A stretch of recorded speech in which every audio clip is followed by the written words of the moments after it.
ב6 למרץ 2024, אני ובת הזוג שלי גילי נוחתים ביפן ופוגשים את גאיה, חברה הכי טובה שלי מהבית. אני מחליט שאני מתחיל לצלם.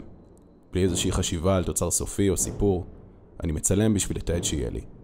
את החומרים אני פורק במחשב בסוף כל יום. יש ימים שבהם אני בטירוף עם המצלמה והרחפן, ויש ימים שפחות.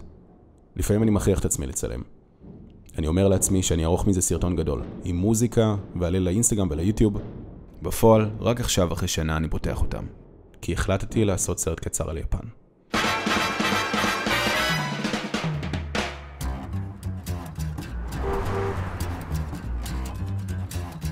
יש לי 3 חודשים של גלם, אז בערבים אני עובר עליהם.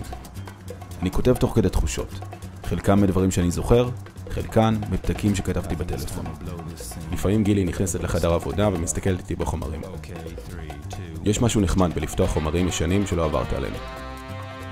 נגיד פה כמעט פספסנו את האוטובוס האחרון להוסטל, כי יצרנו ללטף חתול. בדרך חזרה בשביל הכיף בדקתי כמה זמן היה לוקח לנו להגיע ברגל. מסתבר ש7 שעות. פה היה ממש קר וכמעט ריסקתי את הרחפן, מרוב שהייתה רוח חזקה. שבועיים אחר כך תקעתי אותו על עץ ליד הר פוג'י. במשך יום שלם ניסיתי להוריד אותו עם חבל, אבל לצערי הוא נשאר שם עד היום. פה מסתבר שהבוקינג ארגן לנו לישון אצל זוג זקן בכפר נידח. הם הביאו לנו בירה ודיברו איתנו שיחה של 2 שעות. בכנות, לא הבנתי מילה על מה שהם אומרים, אבל הם כל כך התלהבו שלא היה לי נעים להפסיק אותם. הבעיה בלכתוב מתוך זרם תודעה היא שהוא בעיקר מבוסס על פלוצים של המוח. זה מוזר, דברים שאנחנו זוכרים. אנחנו זוכרים רגעים. לפעמים הם באמת משמעותיים ולפעמים הם נורא רנדומליים. אני עובר על החומרים והזיכרון הולך ומתהדק. מפריים לפריים אני נזכר בטבע, באוכל, בתרבות ובנופים. הייתי אחרי חצי שנה של מילואים ומלחמה, וסוף סוף יצאתי לטיול אחרי צבא שלי. כל כך חיכיתי לזה. אין להם פה את הבעיות שלנו, את המלחמות שלנו. מדי פעם ראיתי פריימים מישראל בחדשות פה, אז השתקתי את הוויינט ופשוט התמסרתי לזה. פעם ראשונה בחיים שאני קם בבוקר ובוחר אני מה לעשות. לטייל או ללכת לסטארבקס או להסתובב בעיר, כל יום הוא סיפור חדש. אני עובר תיקייה אחרי תיקייה ומוצף בגעגוע לרגע הזה. שהצרות בבית כבר לא מטרידות אותך. יושב מול הנוף הכי יפה בעולם ופשוט סופג הכל.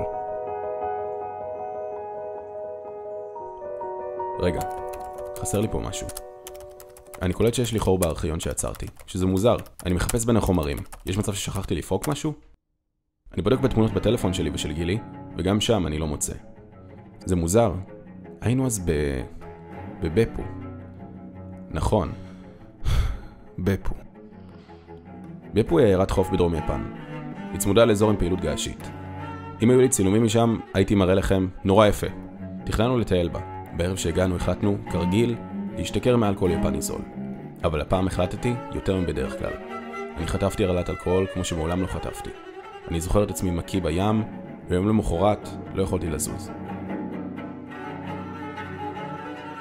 כל תזוזה של הראש שלי עשתה לי להקיא עוד. ביטלנו את כל התוכניות. גיא וגילי הלכו לסטארבקס ואני נשארתי בחדר. בסדר, ביג דיל, הנגובר, זה קורה לכולם. אבל פתאום הזיכרון שלי מתהדק עוד. אני נזכר יותר טוב ברגעים שקדמו לאותו ערב. אני מחפש בפתקים בטלפון את אותם ימים ומוצא. כל כך רציתי את זה, ואני יודע שאני אשכח את הכל. את המלחמה, את הלחץ שהצטבר בי ב5 שנים, את רגשות האשמה. הכל התגמד מול אותו רגע מושלם שבו אני בפסגת העולם. סופג את כל היופי הזה וכועס. אני כועס? אני במקום הכי יפה בעולם ואני מרגיש כל כך מתוסכל. למה? למה אני תמיד צריך להרוס את הכל? למה זה לא עובד אבל? השמיים פה יותר כחולים, הדשא יותר ירוק, הכל טעים יותר ואני פשוט מתוסכל. למה? רבק, למה? בראש שלי זה היה הרבה יותר ציורי. אני נזכר שוב ביום בבפו. נזכר שממש מתחת למלון שלנו היה רמזור. הרמזורים ביפן יש להם מין צליל מציק כזה שנשמע כמו ציוץ של ציפורים. אני שוכב בחדר ומתחרפן מהרעש אבל אני לא מסוגל לזוז. כל תזוזה עושה לקי לעלות. אלה היו כמה שעות מאוד ארוכות. אבל בשלב מסוים, כשאני מסוחרר, מוטש והכל כואב, והמחשבות לא מפסיקות לרוץ לי בראש, עלתה בי שאלה מתוך הטרנס המוזר הזה של הצפצופים. היא הדהדה לי בראש שוב ושוב לכל אורך אותן שעות. ממה אתה בורח? אני מוצא פתק נוסף שכתבתי. אתה בבריחה. למה שתגיע למקום הכי יפה בעולם בשביל למות מהרעלת אלכוהול ולברוח ממנו? זאת לא הדרך האידיאלית לצאת לטיול, והמצב בבית על הפנים. חרדות מלוות אותך מהשירות הצבאי, ויש חטופים בעזה, וזה חרה. בסדר, זה מרגיש חרה. המצב חרה. חרה! יופי, הוצאת הכל, מעולה. מה מכאן? באמת, מה מכאן? אתה בבריחה. מה אתה עושה מכאן? יפן לא תפסיק את הטראומות שעברת, את החרדות, את המלחמות. יפן אבל תיתן לך להתעמת איתם, וכשאתה נמצא במקום כל כך יפה ושקט, ופתאום אתה חושב בצורה נקייה, ויש סחות דעת, ברור שתזכור, ותרגיש הכל. תזכר איך גירדת את עצמך בכל בוקר מהמיטה, איך ישבת באוטובוס בפקקים, מזיע על מדי א' וטרוד במחשבות על כל הדברים שיש לך להספיק היום. אתה תזכר איך התרגשת בפעם הראשונה שהרגשת שבאמת השפעת על חייל שלך, או איך בכית כשהמפקד שלך אמרה שאתה בושה של קצין ולא מגיעות לך הדרגות. איך התגאית כשראית את החיילים שלך הופכים להיות משפחה אחד של השני. איך התחרטת כל פעם שהתנהגת מגעיל, בהתנסות, בדורסנות, כי היית בטוח שזה הדבר הנכון לעשות. תזכר באיזה חרדות היית הולך לישון כל לילה כי כבר התקשרו 5 פעמים, ומה עוד יכול להידפק? איך התחרטת אחרי שהיית 12.5 שעות על ההגה וכמעט עשית תאונה מרוב עייפות? איך הרגשת שאף אחד לא מעריך? ואיך חזרת הביתה מתוסכל ועייף כל יום, כי אתה תגיע לפני כולם ואתה תלך אחרי כולם. אתה תזכר איך גילי הרים את הסמרטוט שנשאר ממך כל ערב. איך היא נחמה אותך במילים, אתה טוב כי אכפת לך. ואתה נזכר כמה היה לך אכפת. וכשזה נהיה יותר אישי, זה נהיה יותר כואב.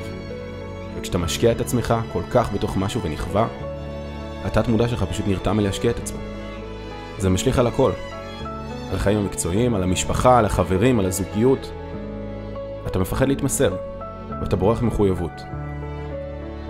ומול הנוף הכי יפה בעולם, אתה לומד להכיר משהו חדש בעצמך. שאתה מתוסכל כי יש לך שאיפות גבוהות. שאתה מתאכזב כי אתה סומך. שאתה מפחד כי אתה רוצה להצליח. אתה לומד שאתה כועס כי אכפת לך.